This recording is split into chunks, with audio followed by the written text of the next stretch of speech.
হে high, এখন তুফান নিয়ে একটা লেটেস্ট আপডেট শেয়ার করব।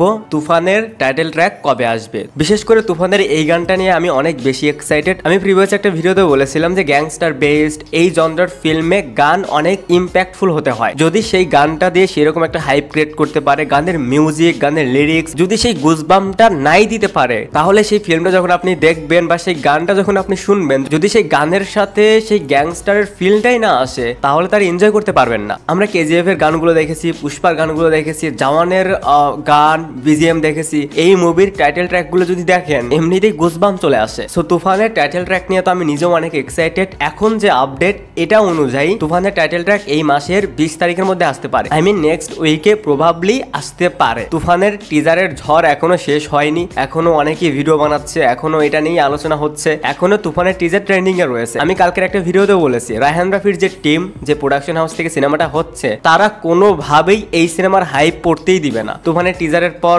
তারা আরেকটা পোস্টার দিল, যদিও সেই পোস্টারটা ছিল শুধুমাত্র মিমির যে ক্যারেক্টারটা সেটাকে ইন্ট্রোডিউস করে দেওয়ার জন্য। আর নেক্সট উইকে যদি এই গানটা আসে, এর পরের উইকে যদি আরেকটা গান আসে, তাহলে এ মাস কাভার হয়ে যাবে। এর মাঝে আরো ক্যারেক্টার লুক দিতে পারে, আর একদম জুনে গিয়ে তারা ট্রেলার দিবে। তারা যেভাবে তুফানের প্রমোশন করে যাচ্ছে, বা আমি যেভাবে বললাম, আই থিঙ্ক এরকমই হবে। আর এরকম হলে এর মাঝে যেটাই হয়ে যাক না কেন, এই ফিল্মের হাইপ 0%ও কমবে না, আরো বাড়বে। তুফানের টিজারে তুফানের যে টাইটেল ট্র্যাক বা যে গানটা ছিল, সেইটার কিছু পার্ট কিন্তু ছিল। সেটা থেকে এতটুকু বলতে পারি, তুফানের এই গানের যে লিরিক্স, এই গানের যে মিউজিক, এটা বেশ ভালোই হবে। এই গানের লিরিক্স লিখেছেন তাহসান শুভ এবং মিউজিক করেছেন নাবেদ পারভেজ। আমি ভাবতেছি এই গানটাও যদি তুফানের যে টিজার ছিল, সেই টিজার দিয়ে যতটুকু হাইপ ক্রিয়েট করেছে, আই মিন একটা ফিল্মের ক্ষেত্রে গান যে কতটা ইম্প্যাক্টফুল, সেটা আমরা রিসেন্ট টাইমের কিছু কাজেও দেখেছি। সেটা আমরা প্রিয়তমার সময় দেখেছি, সেটা আমরা হাওয়ার সময় দেখেছি। আর একটা ফিল্মের গানগুলো যদি ভালো না হয়, ইম্প্যাক্টফুল না হয়, সেই ফিল্মের হাইপ অনেকটাই কমে যায়, অনেকটাই পড়ে যায়। সেটাও আমরা এবার ঈদের রাজকুমারে দেখেছি। আর যাই হোক, কবি সুখে কলমে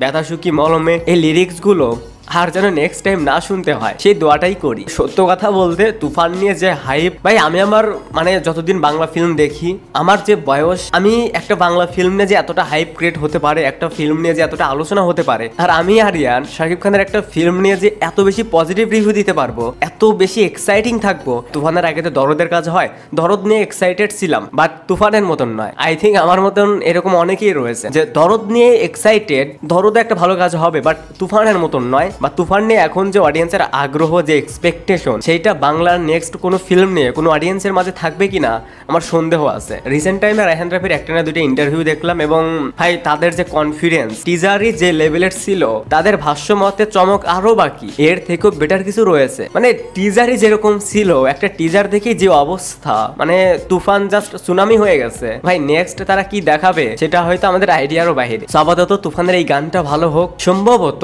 20 তারিখের মধ্যে এই গানটা, আমি নেক্সট উইকে গানটা ড্রপ করতে পারে। তো এই ছিল তুফানের latest update. Thanks for watching, by.